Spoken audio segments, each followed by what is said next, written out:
once again for American Movie Classics. For special effects expert Ray Harryhausen was a classic example of good news wrapped in bad news.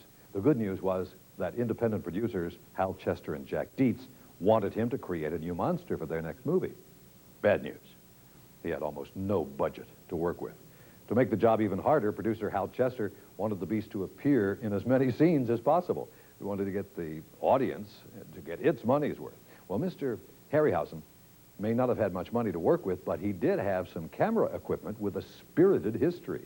He was given the original stop-motion Mitchell 35mm camera and single-frame projector that was used to make King Kong 20 years earlier.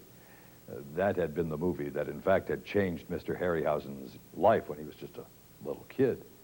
So he sat down and invented some classic special effect techniques of his own. Budget was so tight that he wasn't even allowed to go to the New York location, filming on the East Coast. But he wanted to be on hand in person when they shot the Coney Island sequences. They decided that it was cheaper for them just to use Pacific Ocean Park, which was located in nearby Long Beach. Of course, the real star of the show is Mr. Harryhausen's Beast. After all, he is the title character. But the Beast receives admirable support from German-Swiss actor Paul Christian, lovely Paula Raymond, Cecil Kellaway, and horror star Kenneth Tobey.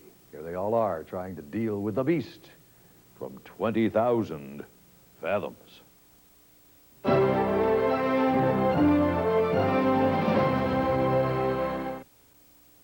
The great science fantasy writer Ray Bradbury, a longtime friend of Ray Harryhausen, was brought in to work on the script for today's movie. It was originally called The Monster from Beneath the Sea. Well, when he read it, he was a little surprised. He was quite a bit surprised because he saw it was similar to his own Saturday Evening Post story, The Foghorn. Very similar. So similar, in fact, the producers were a little bit afraid he might sue. So they paid Mr. Bradbury for the rights to his story and then had him rewrite it. Try as they might, the producers could not keep the film within the $155,000 budget they set for themselves. The final bottom line was $210,000, $65,000 over budget. But as it turned out, the price was still a bargain. Warner Brothers reviewed the film and bought it outright for $650,000 before a single moviegoer paid to see the movie. So the producers already made a profit of $440,000. Warner Brothers replaced the musical score. They processed the prints so that the underwater scenes had sort of a green tint, and the other scenes were sepia tone. And then they spent $200,000 promoting it, and in the end, the film grossed $5 million in the United States and abroad.